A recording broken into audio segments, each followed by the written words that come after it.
मक्याचा वावर खाली झाला, नड्या जमा करत होता. नड्या जमा करता करता आपल्या जिगरी मित्राचा फोन आला. तो म्हणला म्हणजे रितेश सोयीशे. त्याला म्हटलं थांब रे भाऊ, मी आलो 5 मिनिटांनी, मी जेवण करतोय.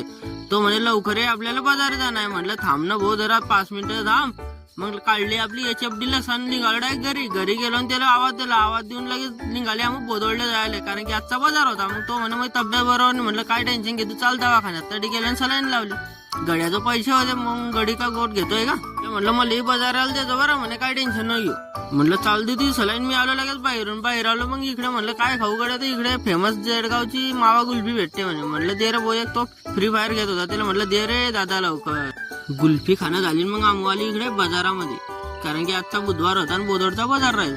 इकडे वातावरण बी पाण्याचं होईल होतं आणि वारा होता आणि सुटेल होता. तर आमचा एक फॉलोअर भेटून गेला, म्हणजे आपला भाऊ. मग तोडून थोडेसे पुढे आले. मग हे पालकची गड्डी पाहिली. ते म्हणत का रे भाऊ तुम्ही तर ब्लॉगर आहे. म्हणलं हा भाऊ, तर आम्हाला घेऊन घ्या ना म्हणे, व्हिडिओ मध्ये लागेच घेतो म्हणलं. त्यांना घेतलं. मग इकडे आलो पा, इकडे सफरचंद कसे लटकेले. मग म्हणलं आपल्याला मसाला बी घेणं होतं. मग हे गौरव मसाल्यावर आलो मी. आडी म्हणलं भाऊले की मिक्स मसाला द्या म्हटलं भाऊ दोघी, कारण की आडी मसाला भारी. घरी केक घेणं होतं. तर मग आडी बस स्टँडवर आलो केक घ्यायला. आडून घेतला या भाऊजून मग केक.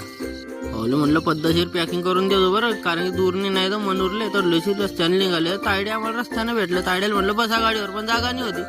तायडे म्हणे मग थांबवली कशाला. तायडे डायरेक्ट मावर खिचून गेले. तायड्याला असं वाटलं बाबा यांना गाडी थांबवली कशासाठी, मला जर जागा देता नाही. म्हणलं तायडे तुम्हाला मग डोक्यावर बसून नेऊ, हे तर गाडी आहे. आजच्यासाठी एवढं, भेटू पुढच्या व्लॉग मध्ये. व्हिडिओ कसा वाटला ते कमेंट करून नक्की सांगा आणि आवडला असेल तर फॉलो करून टाका.